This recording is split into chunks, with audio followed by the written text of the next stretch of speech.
Des précisions, celles fournies par la commission d'enquête parlementaire sur son travail, professionnalisme et impartialité, les maîtres mots de son action.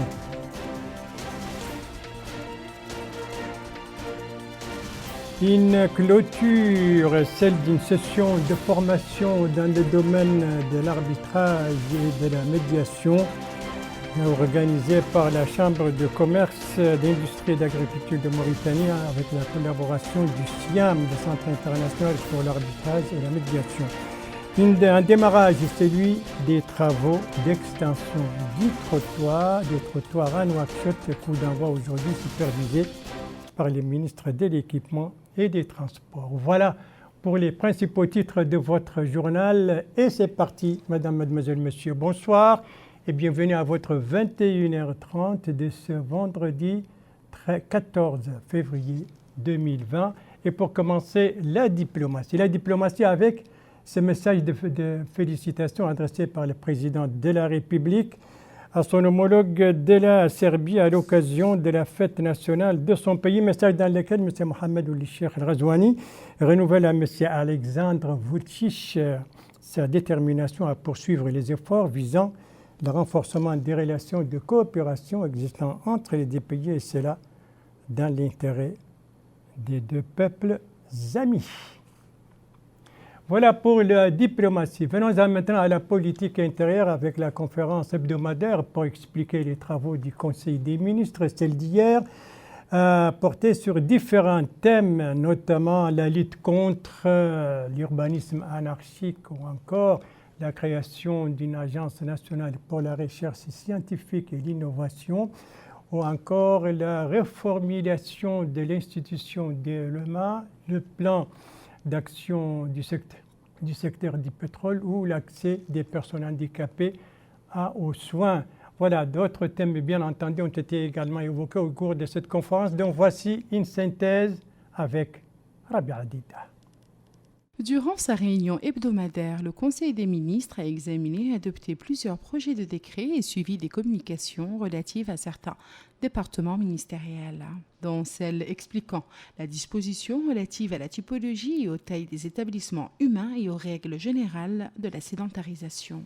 Le ministre de l'Enseignement supérieur, de la Recherche scientifique, des technologies de l'information et de la communication, porte-parole du gouvernement, Dr Sidi Salim, a souligné que la détermination des tailles et des démographies propres aux villes, localités et villages sur la base de données statistiques conjointement élaborées par le ministère de l'Habitat et celui de l'Intérieur et de la décentralisation est préalable à la mise en œuvre d'une véritable politique de lutte contre l'urbanisation anarchique.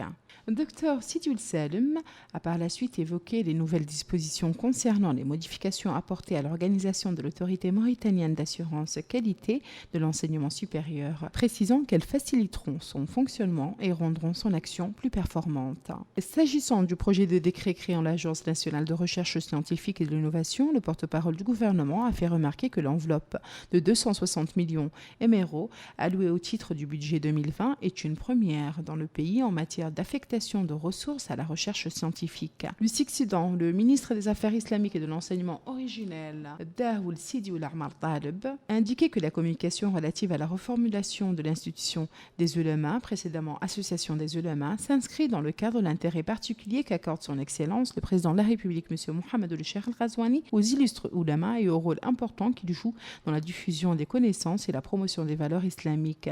C'est ainsi, a-t-il dit, que sur ces orientations, un concours de recrutement de 800 imams et muezzins a été décidé il y a quelques semaines. Le ministre des Affaires islamiques et de l'enseignement originel a rappelé que le savoir occupe une importante place dans l'islam au point que la recherche de son acquisition est érigée en obligation pour tous les musulmans. La reformulation de l'institution des ulémas consacre l'union des ulémas et la volonté de renforcer leur rôle dans la lutte contre l'apologie de l'extrémisme et de la violence et vise à raffermir la cohésion de notre société musulmane. Elle traduit également la volonté du président de la République de rehausser la place des ulémas, des enseignants de Mahadra et de soutenir la radio du Saint-Coran qui est par excellence une tribune de nos ulémas et notre vitrine sur le monde musulman. Pour sa part, le ministre du Pétrole, de l'Énergie et des Mines, Mohamed Ould Abdel Fattah a expliqué que sa communication devant le Conseil des ministres fait état de l'avancement de la mise en œuvre du plan d'action du secteur du pétrole. Il a ajouté que son département a accompagné le projet gazier Grand Tortue Hamayen entre la Mauritanie et le Sénégal, notant que des avancées considérables avaient été faites dans toutes ses composantes et qu'il avait procédé tout dernièrement à Dakar à la signature de l'accord d'achat et de vente de gaz de sa première phase. Le ministre a également rappelé la découverte en 2019 du gisement Birdel dans les eaux territoriales mauritaniennes qui constitue l'une des plus importantes réserves gazières au monde. Au sujet de l'exploitation du gisement Birlel, le ministre a expliqué que son département se penche actuellement sur un plan d'exploitation qui tient compte de nos ressources énergétiques renouvelables, solaires et éoliennes. Au sujet des mines, le ministre a précisé que la vision de son département porte sur le développement des infrastructures minières, le renforcement de sa capacité attractive et le rétablissement de la confiance par la révision du code minier et l'amélioration des répercussions économiques des activités minières et la contribution du secteur à la prospérité sociale. La ministre des Affaires sociales, de l'Enfance et de la Famille a rappelé que les personnes handicapées constituent une priorité dans le programme des engagements du président de la République. Comme vous le savez déjà, les personnes handicapées représentent une frange importante de notre population et constituent une des priorités dans les engagements du président de la République, son Excellence Mohamed Ould Cheikh El Ghazouani.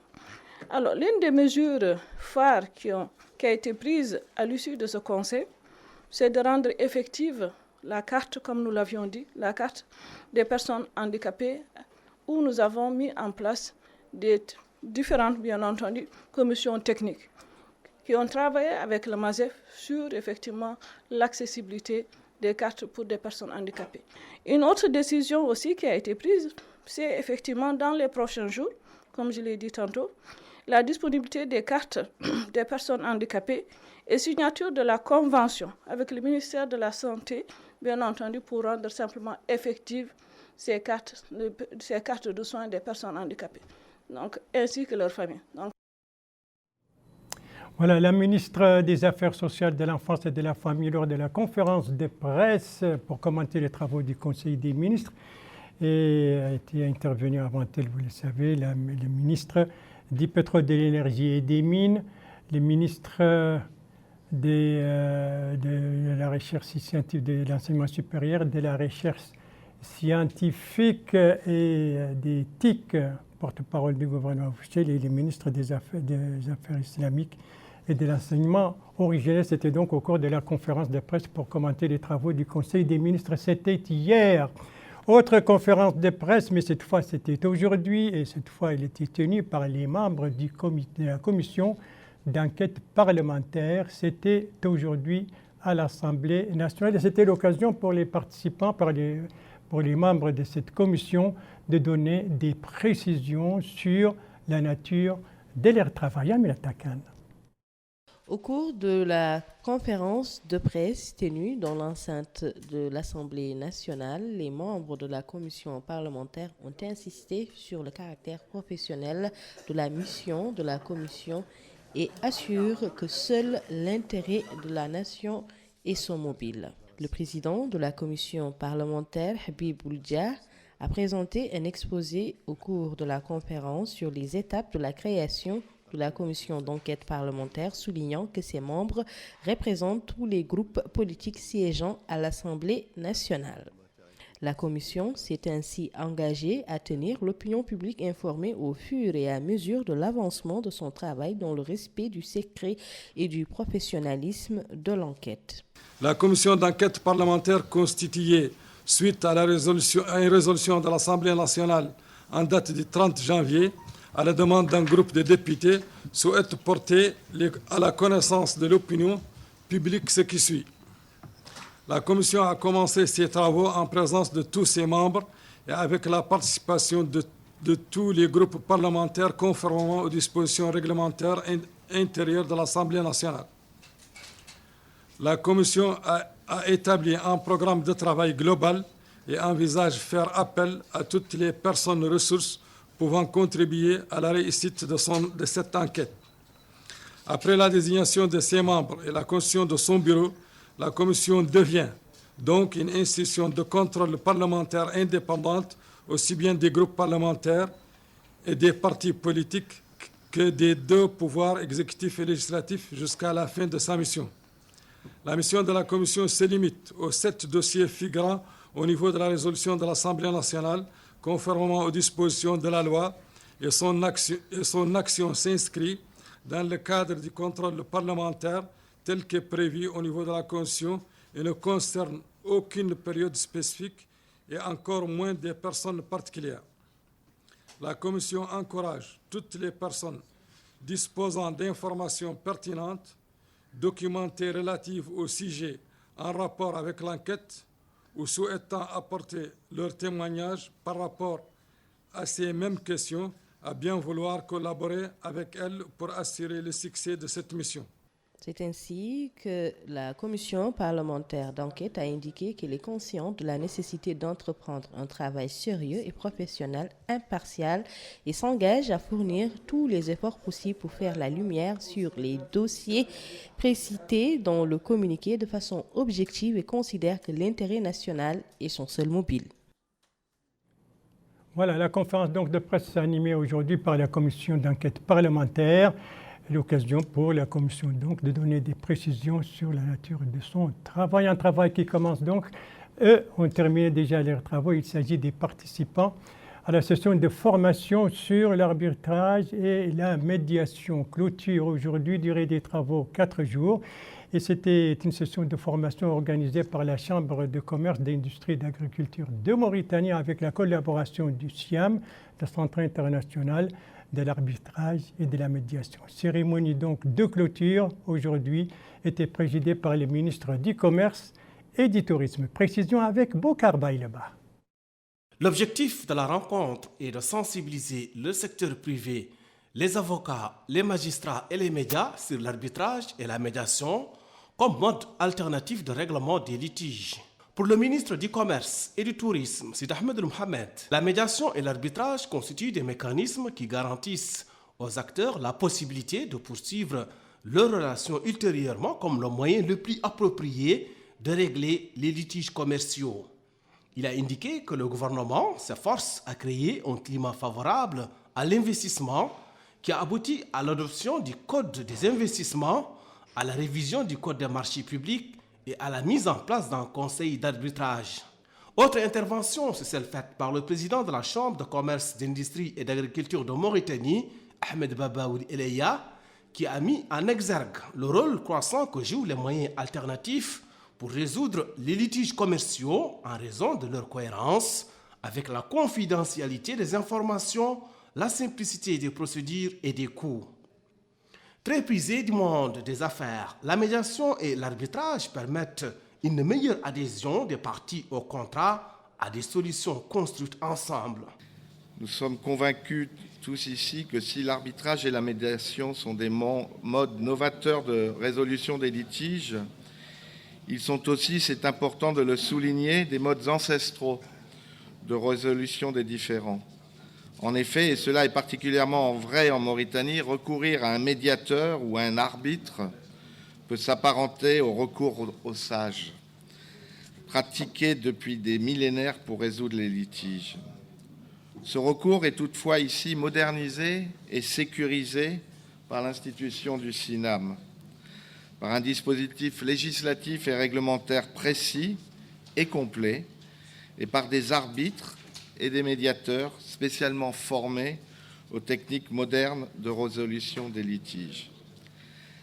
Cette modernité qu'offre aujourd'hui le SINAM répond aux préoccupations des opérateurs économiques et des investisseurs locaux et internationaux qui cherchent dans l'arbitrage et la médiation une manière rapide et confidentielle de régler leurs différends commerciaux. Pour le président du Centre international de médiation et d'arbitrage de Mauritanie, Abidinoul Khair, les priorités de la structure sont la formation et la sensibilisation des acteurs économiques à la nécessité de développer des moyens de renforcer et soutenir leurs capacités dans le domaine des lois sur l'arbitrage et la médiation. Ensemble, le Centre international de médiation et d'arbitrage de Mauritanie représente un plus de qualité offrant aux opérateurs économiques un cadre adéquat pour la résolution des litiges commerciaux. Voilà donc pour cette session de formation sur l'arbitrage et la médiation dont les travaux ont été clôturés aujourd'hui. D'autres travaux ont commencé en revanche aujourd'hui. Il s'agit des travaux de réhabilitation, si vous voulez, d'extension des trottoirs au niveau de Nouakchott dans le cadre du projet qui vise également la réhabilitation de plusieurs routes dans cette ville, dans notre capitale. Eh bien, ça a démarré aujourd'hui, coup d'envoi donné par le ministre de l'Équipement et des Transports, qui en a profité pour insister sur la nécessité, sur le respect des normes techniques et de la qualité. Alors, d'où a démarré donc ces travaux, Abdoulaye Demeba? Le coup d'envoi des travaux de pavage et d'extension des trottoirs de la ville de Nouakchott a été donné sur l'axe Tunsouelim-Arafat, ce qui permettra l'extension des routes reliant le carrefour de Tunsouelim jusqu'au niveau du poteau 3 d'Arafat. La longueur de cet axe routier est estimée à environ 4 km 500. L'autre axe va partir du carrefour Sabah jusqu'au niveau du carrefour de la société Sonef et d'une longueur estimée à 2 km 200. Le démarrage de ces travaux a été supervisé par le ministre de l'Équipement et des Transports, Mohamed Ahmedou Mohamed, ce en compagnie de Mme Naha Mint Hamdil Mouknas, ministre de l'Hydraulique et de l'Assainissement, ministre de l'Habitat, de l'Urbanisme et de l'Aménagement du territoire par intérim. Le ministre de l'Équipement et des Transports a insisté sur le respect des normes techniques exigées pour la réhabilitation des trottoirs. Il a ensuite exhorté les entreprises en charge de l'exécution de ces projets à prendre les dispositions nécessaires pour achever les travaux dans les délais fixés. La réalisation de ces travaux permettra le prolongement de la piste en bébé par le pavage des pavés en roche de 2 mètres de part et d'autre de la chaussée, et la réalisation des trottoirs, des trottoirs de 3 mètres de longueur, aussi en pavé de roche, de hauteur de 25 cm, le long de l'axe qui couvre, comme j'ai dit, 4 km 500. Ça, c'est pour l'axe Arafat. Pour l'axe Carrefour Sabah, Carrefour Sonof, il est de 2 km 200. Il sera aussi prolongé de part et d'autre de la chaussée en pavé de roche, comme cet axe d'Arafat. Les pavés sont d'épaisseur de 10 avec une tolérance de plus ou moins 2 cm et après 3 mètres de bordure de part et d'autre. Aussi bien la main-d'œuvre locale que les matériaux locaux vont être mis à profit durant l'exécution de ces différents projets. Ce projet-là rentre dans l'utilisation des matériaux locaux et encore pour donner des emplois pour les citoyens. Donc nous sommes le bureau chargé du contrôle et de le suivi de ces travaux. Et nous serons en mesure de contrôler la qualité de ces travaux. À terme, ces travaux permettront la réhabilitation des routes de la capitale et assurer une extension des trottoirs en plus de donner à la capitale une image qui lui sied. Voilà, le démarrage donc des travaux de pavage et d'extension des trottoirs au niveau de Nouakchott, c'était aujourd'hui coup d'envoi donné par le ministre de l'Équipement et des Transports. Son collègue de l'Emploi, de la Jeunesse et des Sports, lui, se trouve en Néma, la capitale des Hauts-de-Charqi. Là-bas, il a donné le coup d'envoi de certaines activités et visité certaines infrastructures qui relèvent de son département. Et bien sûr, les activités du ministre, et par quoi a-t-il commencé? Élément de réponse avec notre envoyé spécial Sidi Bouya Ahmed, revu en français par Rabi Adida. Le ministre de l'Emploi, de la Jeunesse et des Sports, Dr Taloul Sid Ahmed, a commencé sa visite dans la ville de Néma par le stade de la ville. Sur place, le ministre a pu être édifié sur la capacité du stade et sur les manques de celui-ci. Au niveau du centre d'écoute de la wilaya du Haut-de-Charqi, lieu où les jeunes trouvent l'occasion d'avoir accès à Internet et à une formation en informatique, le ministre de l'Emploi, de la Jeunesse et des Sports a reçu des explications détaillées sur les missions de ce centre. Par la suite, le ministre de l'Emploi, de la Jeunesse et des Sports, Dr Taloul Sid Ahmed, a assisté à un match de football entre l'équipe de Néma et celle du camp de Mbera pour les réfugiés. Un match qui fut remporté par cette dernière par 1-0. Le match a été marqué par la distribution d'équipements sportifs aux deux équipes.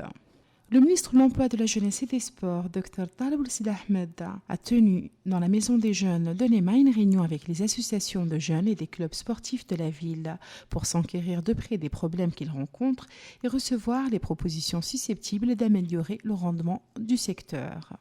Le ministre a indiqué que ces propositions contribueront grandement à la concrétisation de la stratégie ambitieuse sur laquelle planche le ministère, qui est fondée sur des données modernes en adéquation avec les exigences de l'heure en vue de gagner le pari dans un monde régi par la concurrence sérieuse. Les autorités administratives et les élus locaux se sont succédés pour mettre en exergue l'importance du programme Mon avenir, mon projet, qui représente une occasion d'intégrer le marché de l'emploi pour les jeunes.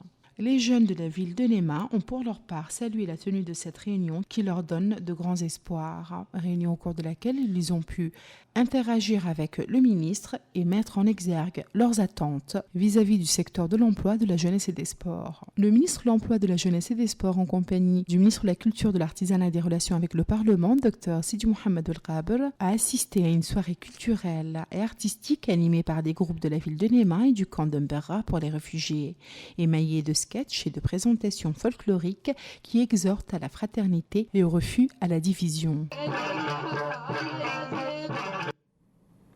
Voilà, donc c'était pour les activités du ministre de l'Emploi, de la Jeunesse et des Sports au niveau du Hod et Charqi. Nous quittons le Hod et Charqi maintenant pour le nord du pays, précisément pour la wilaya du Tir Zemour et notamment Zouerat, pour parler de la fondation de la SNIM, dont l'action dans la wilaya a fait l'objet d'une réunion entre le gouverneur, le wali de Tir Zemour et le président directeur général de la SNIM, l'occasion de parler donc du programme de la fondation dans cette wilaya pour l'année 2020, un programme qui s'élève à un financement au total de 900 millions de nos nouvelles Zouguia. Cette réunion, c'était hier.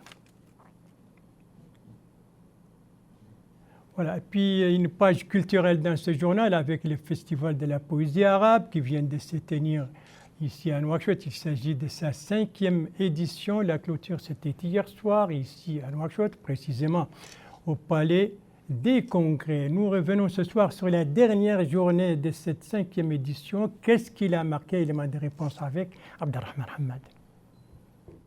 La dernière journée de la 5e édition du Festival de Nouakchott pour la poésie arabe a été marquée par des lectures de poésie présentées par des poètes mauritaniens talentueux qui ont traité dans leurs textes les différents aspects de la vie et partagé leurs expériences et émotions.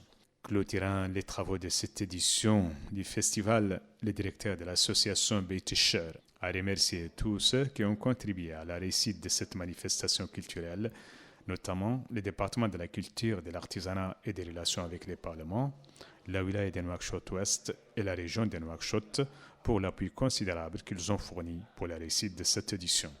Dr Abdallah Seyid a en outre souligné que la réussite de ce festival revient également à l'appui considérable présenté par son Altesse le Cheikh Dr Sultan Ben Mohamed Al-Qassimi, l'émir de Sharjah aux Émirats Arabes Unis.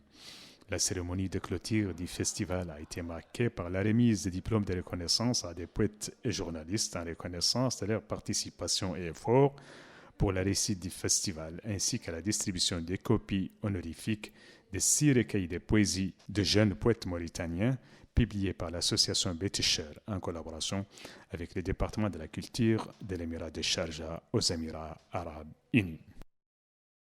Voilà, après la culture et pour terminer, une page sportive avec le tournoi de football organisé dans le cadre de la Coupe du Maire de Dar Naïm. Ce tournoi qui a duré un mois s'est achevé hier soir. Alors, dans quel cadre se situe ce tournoi et combien d'équipes y ont participé? Élément de réponse avec Abdoulaye Demeba. Au départ, 20 clubs ont pris part durant un mois à ce championnat organisé par la mairie de Darnaïm. La finale a opposé l'équipe de Bedah à FC Tounsouelim. L'organisation de ce tournoi rentre dans le cadre de la promotion de l'éducation et de la cohésion sociale par le biais du sport et du football en particulier. Les officiels ont ainsi salué les joueurs des 2 équipes finalistes avant que le coup d'envoi de cette finale ne soit donné par le maire de Darnaïm. L'édile de la ville de Darnem, Momo Khotoboul Moum, a fait part de l'important rôle joué par les jeunes pour le développement du pays. Il a en outre mis en avant le thème qui a été choisi pour cette édition, à savoir le football comme facteur d'éducation et de cohésion sociale, et a souligné l'importance de la cohésion sociale pour tout le peuple mauritanien. Les compétitions se sont déroulées avec beaucoup de joie et de fraternité. Cette coupe a été placée sous la direction du maire, mais également cette coupe veut travailler pour qu'il y ait plus de cohésion sociale chez les jeunes. On sait que si on travaille avec les jeunes, si on travaille chez les jeunes, si on les encadre, on arrivera à avoir de bons résultats. Aujourd'hui, Darnaïm est pacifié, les jeunes de Darnaïm se retrouvent, ils fraternisent, les jeunes de Darnaïm contribuent au développement économique et social de la Mauritanie. Du côté du comité d'organisation, la satisfaction est de mise. C'est une compétition très importante pour les jeunes de Darnaïm. Maintenant, toutes les équipes ici, ou bien les centres qui sont ici, machallah, ils sont très contents pour cette compétition.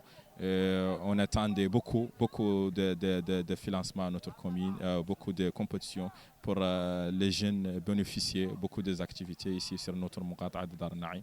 Après un match âprement disputé, le club de Bédar s'est imposé sur le score de 2-0.